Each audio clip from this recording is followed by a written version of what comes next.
We are going to get into a Q&A. I have been accumulating questions as we go. A lot of them got answered in the chat as we've gone, but some of them slipped on by. One of them came from Paul during Tim's talk.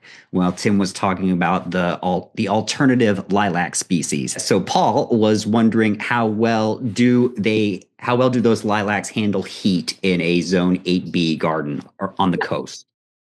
That I do not know, to tell you the truth, but they'd be better chances than any of the Vulgaris selections.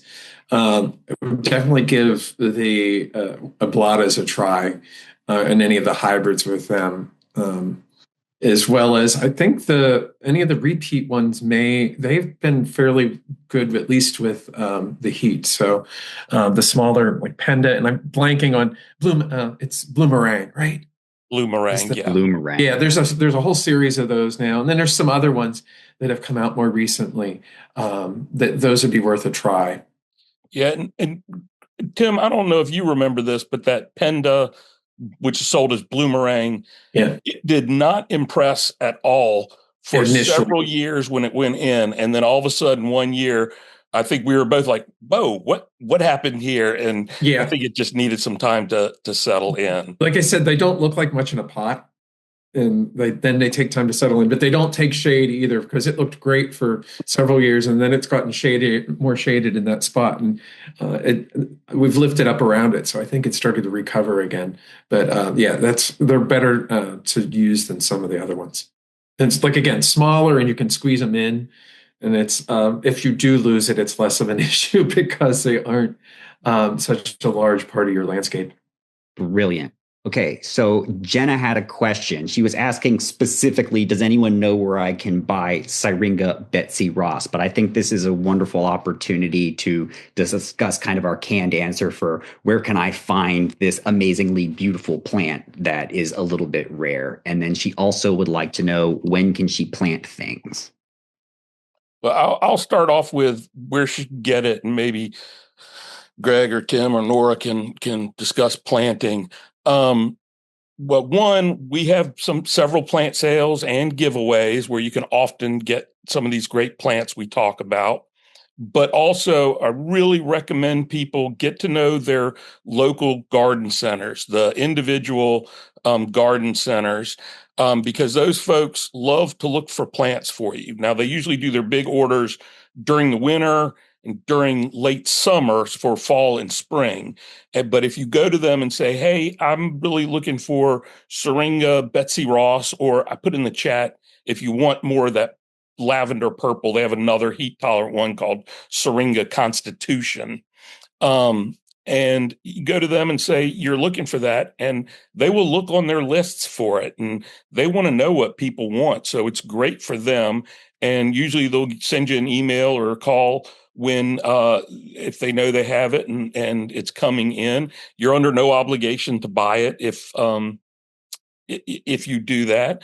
But it's a great way. And those independent garden centers are, they do that once or twice for you, and you're a lifelong customer. So they really, really like doing it. And when can we plant plants is a fantastic question. Well, in our climate, from late fall right through early spring, if you can work the ground and find the plant, it's the best time. The worst time here is almost all the rest of the time. But definitely the hotter it gets, the harder it is to establish anything at all. So, I mean, today's not a great day because it's frozen, but our crews are still planting all of the native plants that we've ordered for people all season long. Because if you can make a hole and work with the plant, this is a really good time of year to do it. Just wait for it to get a little bit nicer out for us personally and go right ahead. Mark likes to say, plant when you have time. And I think that's always kind of a good adage. As long as you're doing that cultural follow-up with mulching after planting, not around the root flare, giving that plant adequate moisture, not too much moisture, and just kind of generally keeping an eye on things. But the best time is kind of going into fall, when the plant can still develop a root system and not deal with the stresses that we deal with in the heat of the summertime. And something that I know Greg always teaches the interns is when you water deeply. You don't want to water frequently and shallow. Now, if you plant a plant with a very small root ball, you can water deeply and you might have to water it more often, but deep watering to get it established. And if you get it established well, it really shouldn't need much in the way of water once it's established. It's hard to say how often that is because it really depends on the weather. If you're planting this time of year, late fall, it maybe need one really good watering and really be fine the rest of the season, which is one great reason to for what Nora said in terms of establishment. The best times to plant is the less aftercare you need. Whereas if you're like us and you're busy in the spring, you plant in June, July, August, you have to do a lot more watering, but still you want it deep and not frequent. If you're a real plant enthusiast and collecting plants all the time, you learn to do what is necessary to keep them alive. That's for sure. Yeah, I don't water much, so I am better off putting them in the ground than leaving them in containers, because in containers, if I don't water them, they die. In the ground, sometimes they die, but sometimes they get enough moisture. They can get enough moisture to actually survive.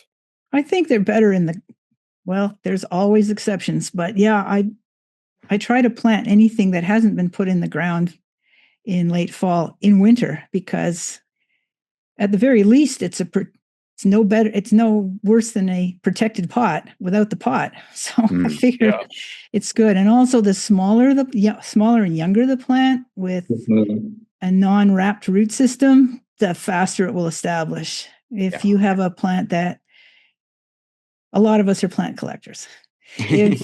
If you find a plant that you absolutely must need and it's the middle of summer and the roots are wrapped all around in the pot, you're just going to have your work cut out for you. But I think getting it in the ground is always good, especially if you can't water it or keep it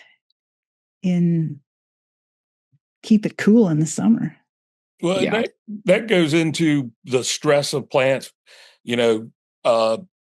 wrap root balls, planting too big a plant that's hard to establish, plant in the middle of summer. And I wonder if Bill has something to say about the insect, the arthropod interaction with stressed plants. Absolutely.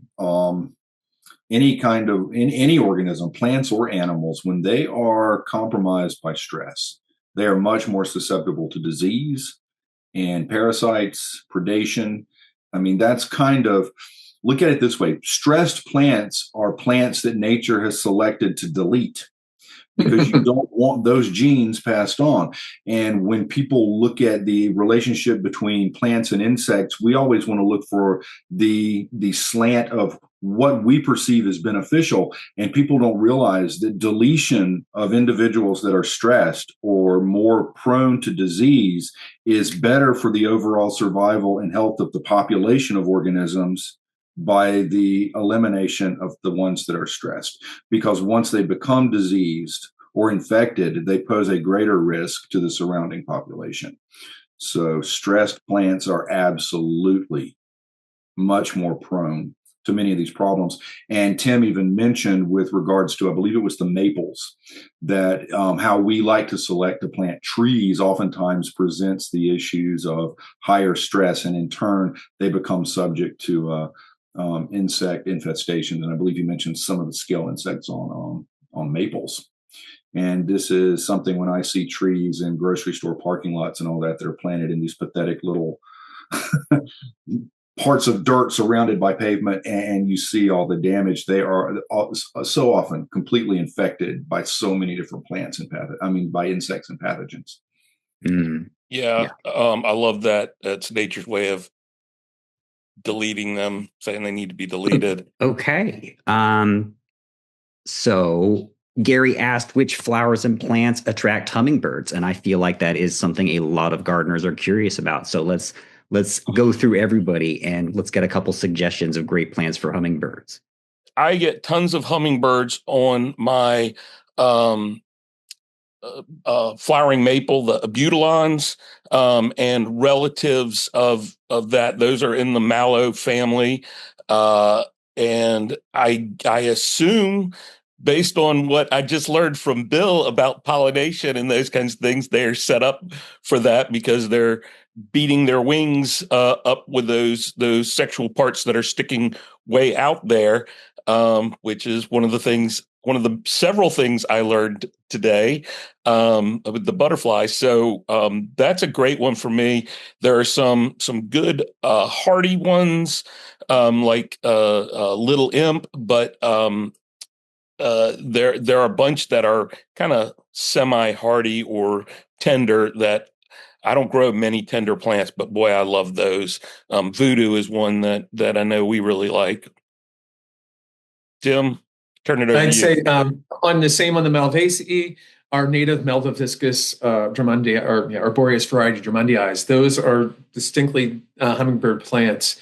They're kind of a curled up, closed up hibiscus or a butylon that goes upright, and the flowers are made tubular. And when the hummingbird goes down in it, it brushes against the androecium and the gynoecium of the flower, the sexual parts of the flower.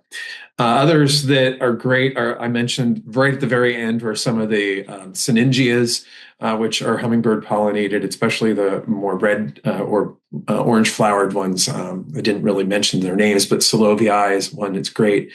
Let's see. I'm out of season right now. I have to think. Fuchsias. You mentioned the syningias, which are without a doubt the most hummingbird attracting plants in my garden, period. Yeah. Those little bells, those are ideal. Anything has a tubular flower. Of annuals, you go into petunias, or once you think of the calibrachoas, things like that. Salvias, so many of them, many of the red flowered salvias especially, but the longer tubed ones are designed for hummingbirds. The garniticas, anything like that. Those are great hummingbird plants, and they're really easy to establish in the landscape is what I do like about those too. So it gives a wonderful thing, an easy plant to incorporate that will provide nectar for them. Aquilegia, I saw someone, I think, put columbine and as they were writing on the chat, those are also hummingbird plants that are native. Hummingbirds are, they kind of, with the rise of the flowering plants, and they are kind of evolved from swifts, or that's kind of an allied group of birds. Typically flowers that are tubular, reds, oranges, occasionally the blues and purples. But hummingbirds, their beaks, their morphology has evolved to access tubular flowers and brightly colored. So you have convergent evolution across many different plant families that will facilitate attraction of hummingbirds. So I always tell people, look for tubular plants or flowers with plants with tubular flowers, let me get that in order, that oftentimes are in the reds and oranges. And I've even seen them attracted to things like the, I believe it's Crocasmia, which is an Iridaceae, African, is that correct? That has kind of an orangey tomato color. I've seen them around my Musa volutna. So even plants with the proper floral morphology from different parts of the world will still kind of accommodate the attraction and potential nectar for hummingbirds. Hummingbirds being New World flowers are going to be best, but there are a lot of tubular flowers that have that convergent morphology that will facilitate hummingbirds. Can I make going to some of our natives? Or go ahead, Nora. Oh, I'm sorry. Can I make one plug for insects and native gardens with respect to hummingbirds? And that's hummingbirds, like all perching birds, rely heavily on insects for their main part of their diet and definitely for their nestlings. So absolutely, despite, you can't support hummingbirds just with nectar flowers. You need to make sure that you have a good, healthy population of small insects. So do all the good things. Leave your leaves, make some brush piles, develop your soil, all those kind of things, and don't use mosquito sprays. No, and that really the high sugar concentration in the nectar, that's just flight fuel for hummingbirds. like Nora mentioned, they're predatory, and insects are a huge part of their diet because they're related to swifts, related to swallows, which are insectivorous birds. And hummingbirds really use that nectar for that high metabolism. Really, they get jacked on the sugar, which is what keeps them moving. So that is that is for their metabolism, but the protein from the insects is paramount to their survival. And I want to go back to kind of one of our main focuses always when we're talking about healthy insect populations, healthy bird populations, is diversity. Bill works at a garden, Juniper Level Botanic Garden. If you've never been there, look for their open house weekends. It is one of the most diverse gardens in the world, with a rich population of native plants, non-native plants. And I'm willing to bet that there is about as great a diversity of insects, arthropods there, as well as birds and other things as just about any place. And it's that diversity. I always kind of rail against plant lists because that limits you to, if people are talking about Lepidoptera, they have a list. If they're talking about, native pollinators, they have a list. And the best thing you can do is have a great diversity and provide habitat as well. Like Nora said, if you have woodlands, leave some limbs down, leave some leaves, that kind of thing. I was going to mention that some of the natives, which will be coming up soon, are some of our early things like our native buckeyes that are in the woodlands, the Aesculus sylvatica. It's a green flower, but that starts to flower about the time the hummingbirds come. The trumpet honeysuckles, Liniceras impervirens, is another one of those. And later on, the Campsis radicans are trumpet vine, and actually, or before that, the crossvine, Bignonia capreolata. Those are all hummingbird plants that perfectly adapted to them and somewhat coincide with them returning from their southern realms for their winter. Greg, your silence will not save you. What's your favorite hummingbird plant? I like the Niceras, the vining things. It's off season. My mind is in snow removal and ice and other things. Jim and I have spent a lot of time doing that as of late. But the trumpet vines, it's nice to see them on those types of things. And a shameless plug for our garden. There's nothing like walking down the perennial border first thing in the morning, and they're duking it out, flying to and fro, right at head level. It's one of the best parts of our job is getting to see that interaction with the hummingbirds and the bees and all the other pollinators. Cool. And thank you for mentioning snow and ice, because we did have a question come in from Sherry, and she is wondering if there is anything that should be done for trees or plants during these ice and snow times. I tried to answer that as briefly as I could. I want to direct people to that checklist that Mark talked about, that leaf and limb posted. That's a really, really good thing. It's kind of knee jerk right now to think you can do much of anything. It's very important to, from an early age, do good structural pruning on your trees to prevent bad issues with structure, planting at the right depth, all those good cultural things to keep your trees happy and healthy. All that stuff's going to make them stronger when we have these sort of weather incidents. Staying away from things that are the troublemakers, the calorie pears and lace bark elms. You look at those horrible pictures of Mississippi and Tennessee, where they just really got hammered by the ice last weekend. And all those trees that are laying splayed open are things like the lace bark elms and those sorts of things. But really paying attention to structural pruning is very, very crucial from an early age. And again, that checklist that Leaf and Limb has, and being proactive, not reactive, going out early and scouting for those things early in the season and keeping your plants stress-free. Yeah, and I will mention one thing, up north, a lot of their some of their evergreen shrubs that they can grow and that they'll tie up so that snow doesn't splay them out. There's no sense doing that here because we don't get much snow.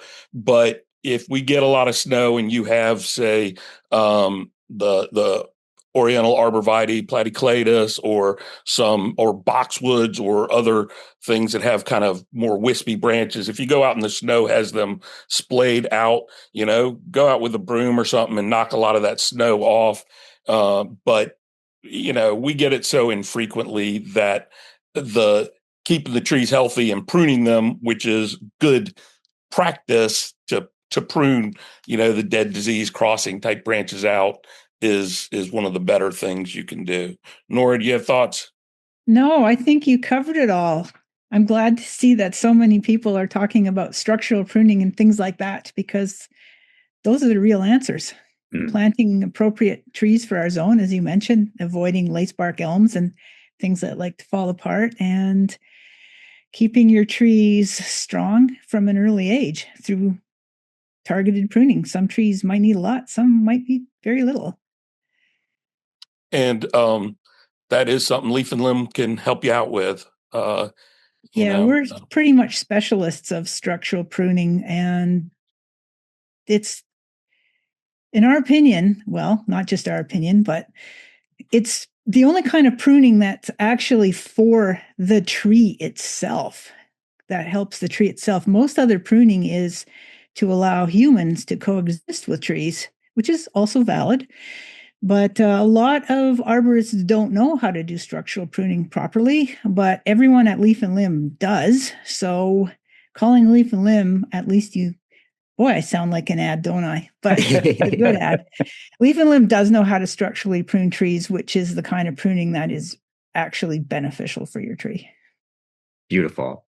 We did have a suite of questions that I think would be good for both Bill and Nora. They're generally around the concept of how do I attract these certain insects to my garden. One that were answered were fireflies, dragonflies.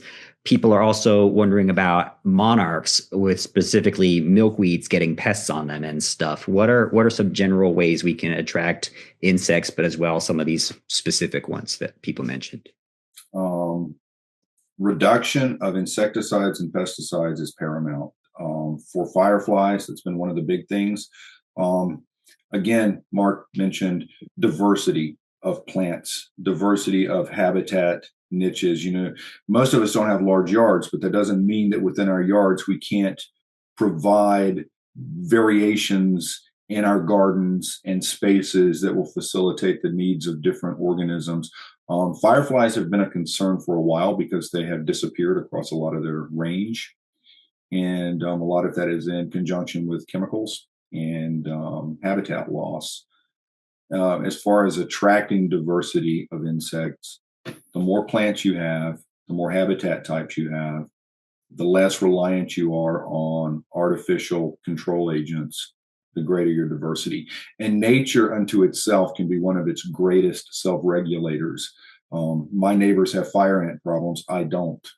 Part of that is because I allow parts of my yard to go, I call it kind of quasi-feral, but different native sunflowers and asteraceous plants, I allow them the full season to grow, so that the little patches in the yard by the end of summer and early fall, they're head high, and fire ants like open areas. And most of us that have yards, we kind of strive for that open lawn, which an open lawn is really nothing but a green desert. And it's really funny when you ask the average homeowner, of all the things you do in your yard, what do you like least? And it boils down to what? Cutting grass. And my question is, why have so much of it? Yeah. When you can really kind of reduce parts of your yard to little open lawn areas where, kids can play or the dog can go out, but the entire space of your yard doesn't need to be lawn. Yeah, I agree. I always tell people that the reason we have lawns is because in Europe, it was a sign of conspicuous wealth to have turf that was not there to feed livestock. Like if you had turf, exactly. It was so to have something that was cut by humans that was out and big, that was a sign that you were very rich.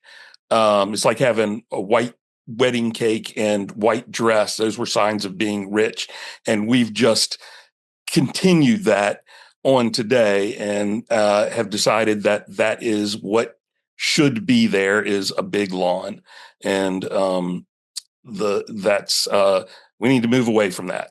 We do. We need to definitely gravitate away from the lawns. It's kind of also a post-World War II thing with the development and the sprawl, urban sprawl. Yeah. Just weren't any trees or anything. So rather than just have a dirt surface, people had lawns and a white picket fence. And we've sort of culturally stuck with that generationally without putting any thought into why we do it. And Exactly. Most people really kind of like yards that have, you can find that balance between manicured and kind of wild without it being overly wild. And again, diversity. You have to have plant diversity. With regards to monarchs, that can be problematic because many people want to buy 1 or 2 milkweed plants, and that barely is enough to sustain 2 or 3 caterpillars. And so when people want to encourage monarchs, I tell them, diversify your selection of Asclepias. Don't plant just necessarily one type of milkweed, and don't make patches of, don't put all your, the old cliche, putting all your eggs in one basket. When we plant in our yards and we put all of the hostas in one corner, well, why did the deer eat all my hostas? Because all the hostas were on the salad buffet on the same plate.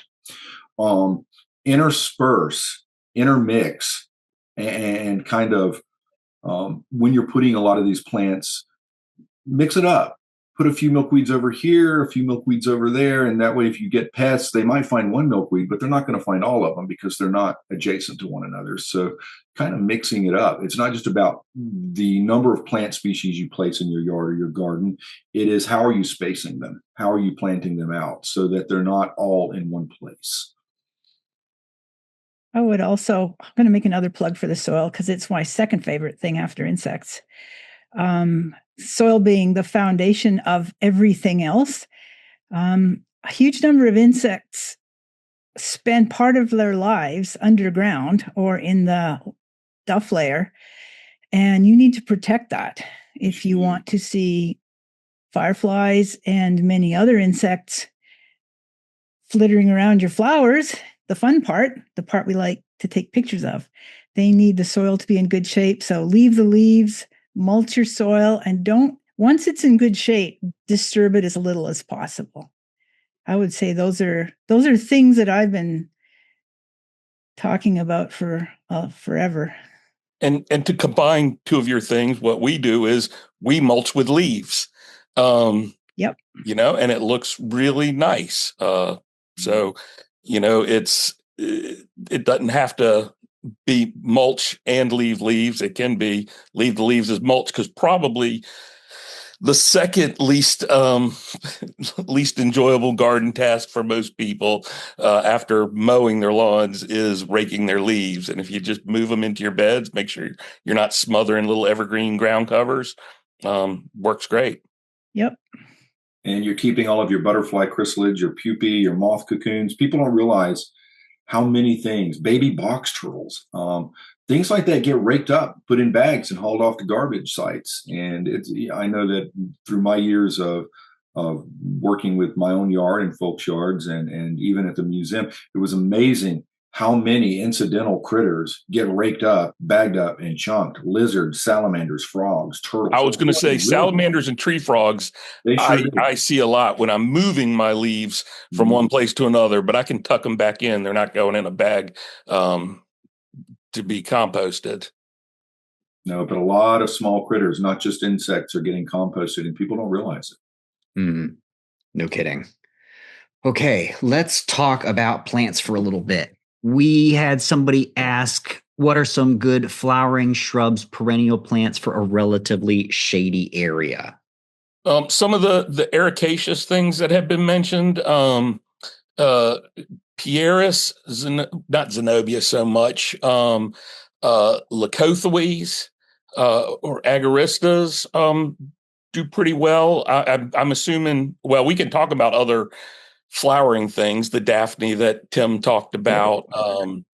If you can manage your deer, azaleas and rhododendron, What else we got there, Tim? Elysiums, Yeah. Look, sarcococcas. Flowering during the winter Right and now. smelling Yeah. so nice. It's not, they're understated flowering, but they're there. Very fragrant. Edgeworthia. Depending on your level of shade, witch hazels, Father Gillas are really, really good ones. Some of the Iteas later in the spring.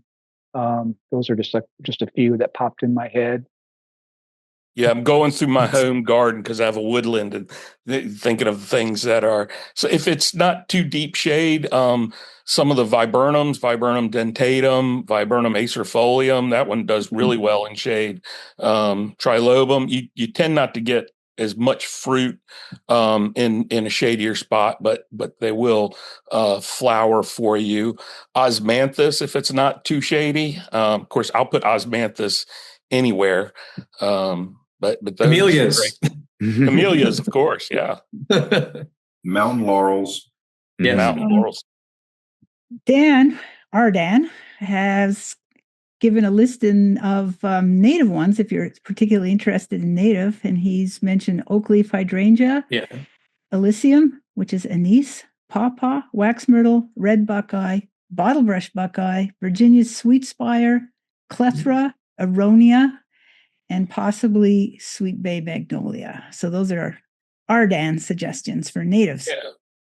A lot of overlap there. Those are some great suggestions. And, if you're not as concerned with natives, any of the hydrangeas really, other than the panicle hydrangeas do well in shady spots. And I'll tell you, I have one of the giant leaf hydrangeas, hydrangea aspera in my garden. It gets flowers that are flower clusters that are this big with the sterile flowers around the outside and the fertile flowers.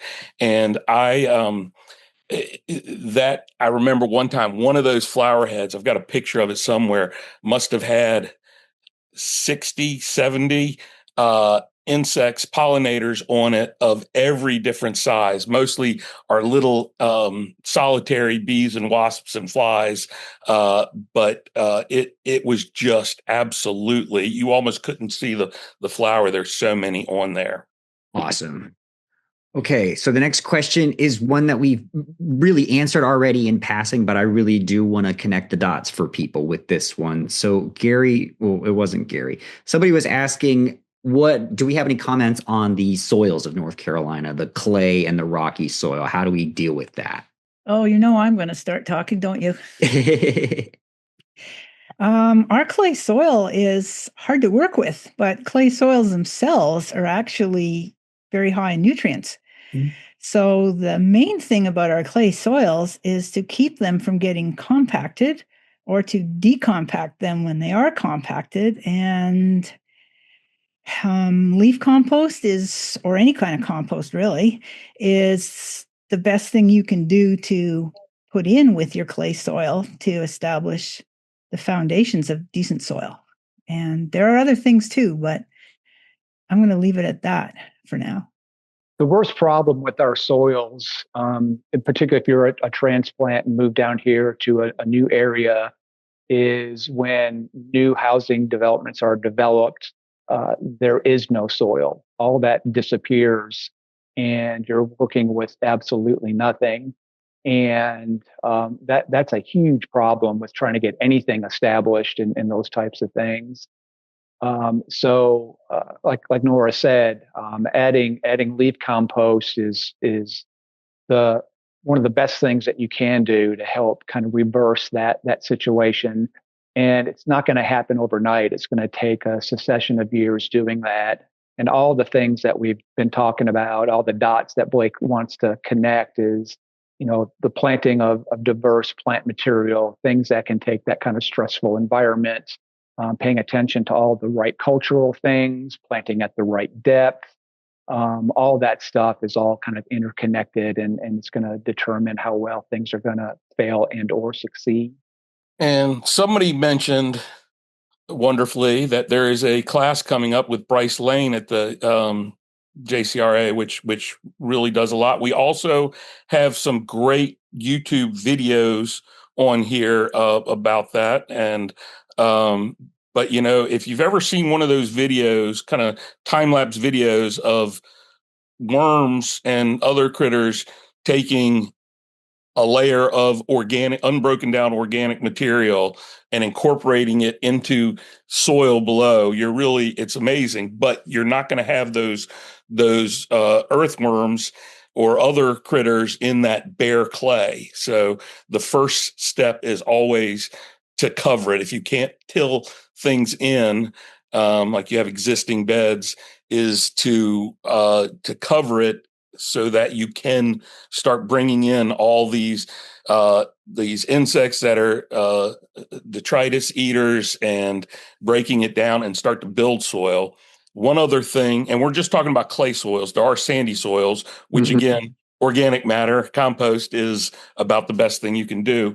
But I always give this tip because it blew me away when I learned it as an adult after nearly 30 years in this industry, was tillage radishes. If you have sun, sow tillage radishes in the fall, in September. They'll grow. They're daikon radishes, but they're cheaper if you buy the seed as tillage radishes rather than daikon radishes. And they make those big daikon radishes. They're called tillage radishes because they break through that clay and will help break it up. And then you just leave them there. You've added organic matter. You've broken through some of that soil, which allows water to infiltrate and roots to grow. And if you do that for a couple of years, it's great. And it looks pretty all winter. It grows green tops during the winter. And you can do that. You can have full beds of plants and you can sow that right around them. And it really does amazing things for the soil. Are they perennial or annual? They're annual. You'll get some that persist and come back, especially if you let them go to seed, but they're basically annual. And what I do, you can leave the tops and let them die back. It can look a little ugly. Usually what I'll do is I'll go in with a weed eater and just weed eat the tops down before all my other perennials come up and just leave that there. And that'll add to the compost there on the soil. Beautiful. But a longer term thing, you could do things like the Piedmont Prairie, plant in plants that are ultimately going to be, they're early successional, but then they progress over time and help to build the soil. But it's going to take longer that way. Okay. Not to be overlooked also, and we always seem to forget this, is you should, a soil test is a good place to start with your soil to determine what you have and what you need to kind of correct that to make it a good environment for growing plants. Yeah, and you can do that through NC State Extension. Yeah, we tend to have acid soils, but sometimes with building construction, you can have debris that's left in the soil that can really affect things. And there are some bands of quite basic soils in North Carolina, depending on where you live. Okay. So we had a couple questions about pine needles. Somebody was asking, how do they do as a mulch? And then somebody else wanted to know, how do they affect the soil? I just answered one of those questions. The purpose of mulch is kind of multifold. It helps provide organic matter as it breaks down. It helps regulate the soil temperature. It helps control and keep moisture at a fairly constant level. I like the looks of pine needles, but they tend to break down relatively quickly. And when they do break down, they don't provide quite as much organic matter as wood chips or pine bark or leaf compost. They tend to the heat is the temperature control is minimal. Also, there's lots of temperature swings in the temperature of using pine straw as a mulch. And the moisture retention is not that good. So it's one of my least favorites to recommend to people because of those reasons. It's also can be volatile. I've got a good story of my neighbor's Boy Scout troop burning a church sign down the street from me with putting pine needles around the lights for the sign and the resins in that caused a pretty nice blaze. But bark chips are a great, relatively inexpensive mulch to add. Mixing that with with leaf compost is even better. Mark mentioned we use leaves at the garden because we get those through the facilities university as they collect them. So it's free, and I really like the look of it. And it adds a lot of organic matter. We're celebrating our 50th anniversary, so we've got 50 years of building our soil with good leaf compost over the years, and the proof is in the pudding with our happy, healthy plants. And I'll mention with pine straw, and the triple shredded hardwood, which is the second most, or those two are the most used. If you put them on too thick, they can become, and pine needles are bad about this, when they start to compress down, they're nice and fluffy to start. They start to compress down and they can become hydrophobic, where rain falls and it doesn't move through there.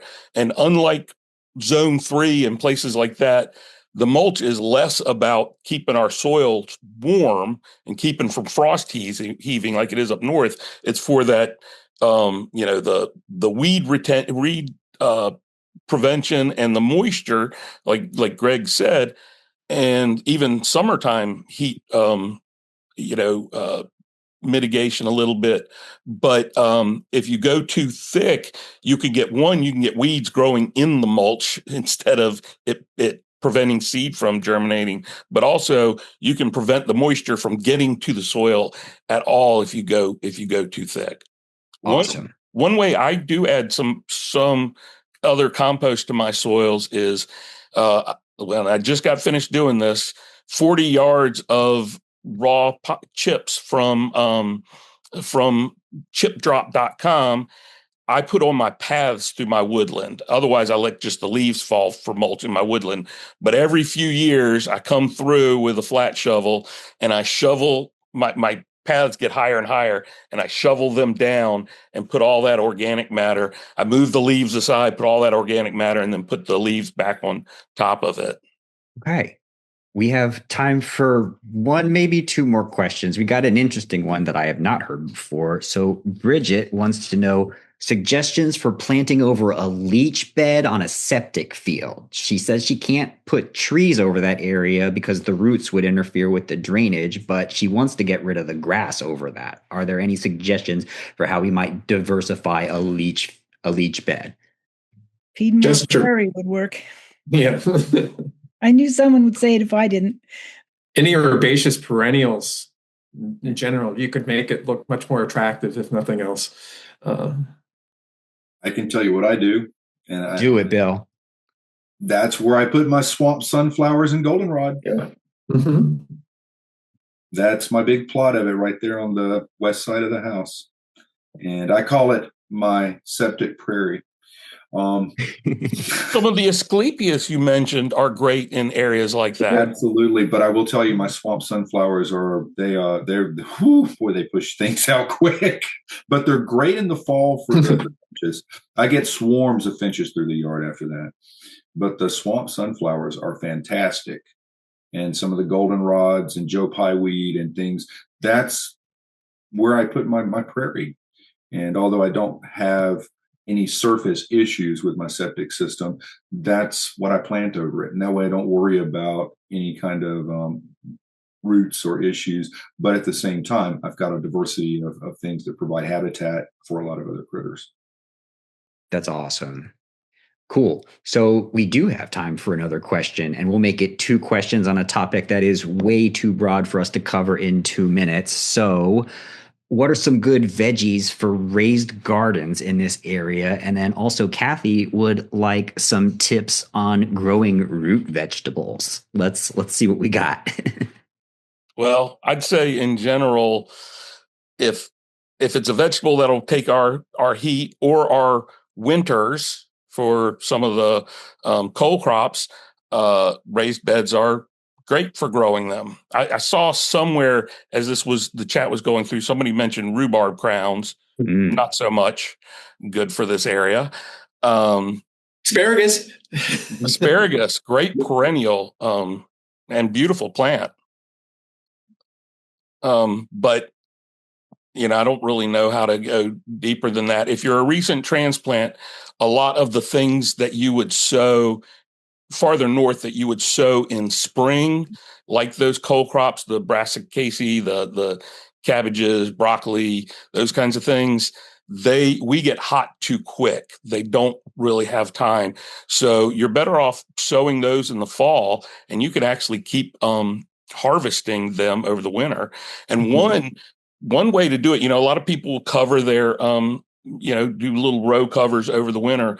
But something from way back in the day, they would dig out beds instead of going up so much, although you could go up with this probably, and they would put horse manure in there. Probably don't want to do that, but you can put compost, partially composted material in the bottom, put a layer of straw, put soil back on top of it. And as that compost breaks down, it provides heat and things can grow. And then I'll go and please somebody else, because I'm not really a vegetable grower. For root vegetables, you want plenty of nice soil for them to be able to grow. If you're growing right on top of heavy clay, you'll get little distorted little carrots and things like that. You want to have some depth to it. The one vegetable I grow is garlic. It's good to lean on. We've mentioned our local garden centers. They do a really good job of carrying all the things that do well. There's a bunch of stuff on our extension websites. And for anybody that's new to the area, we have one of the best farmers markets that I've ever been to in the country. And don't waste your time growing root vegetables here. Grow your ornamentals. Go to the farmer's market and load up on our local sweet potatoes. Nobody grows sweet potatoes as well as North Carolina does. That's the place to get your root vegetables is to go to the farmer's market. In the season, I go every single weekend. It's great people watching. There's great plants to buy there. There's all kinds of North Carolina grown stuff. And please champion our local garden centers. We've got some really, really good ones in this area. I want to go back to something that's been kind of overarching, and that is the soils discussion. In 2021, we did a gardening in the South, and we had Dr. Bill Fontenot, Fonteno. He gave a talk on good garden soil, build it and they will come. And it was the single best hour of soils talk I have ever heard. It really was. I learned a lot from that. I took a lot away from that. And he is a retired researcher who ran the soils lab at NC State in the horticulture department. And so what he talked about is not what he feels is right, what he thinks is right, what he read on the internet. This is all research based, and it was amazing. So Bill Fontenot, if somebody can put that in, and you can go. I just went to YouTube on my phone, and not even on our YouTube page. I just typed in Bill Fontenot, and it popped up. And I would encourage anybody to watch that. And that was from one of these Gardening in the South programs. Beautiful. Okay, well, that is all of the time that we had for our program today. So thank you, everybody, for joining us for Intro to Gardening in the South. One thing I feel compelled to say right now is a lot of people don't yet understand that gardening is a process and it is continuously ongoing. And we at the J.C. Raulston Arboretum, we are here for you while you are on your path to gardening glory. So stick with us, check in with us every once in a while. You will always learn something new every time you come to the garden or interact with any of us. And we are on your team to help make your garden as beautiful as it can be so we can make the world a better place. So just keep that in mind. We are here for you and we love you. The slowest of the performing arts. Thank you, Bill. That was awesome talk. We're going to have you in person one of these days soon. Thank you, Tim. Thank you, Gus. And thank Will you thank Nora for me so people can see Yeah, it? absolutely. Thank you so much, Nora. Thank you so much, Leaf and Limb. All of you who joined us if you joined us live for this, you got to see all the wisdom that they have in their organization that they are more than willing to share with everybody. Like, we are all on the same team, making the world a more beautiful place. So thank you so much for supporting this program, Leaf and Limb. Happy to be here. Beautiful. Okay, well, that is all from us, everybody. So go forth, have a beautiful snowy day, and then when that all melts, get out in your gardens and let's see what we can make together. Y'all have a good one.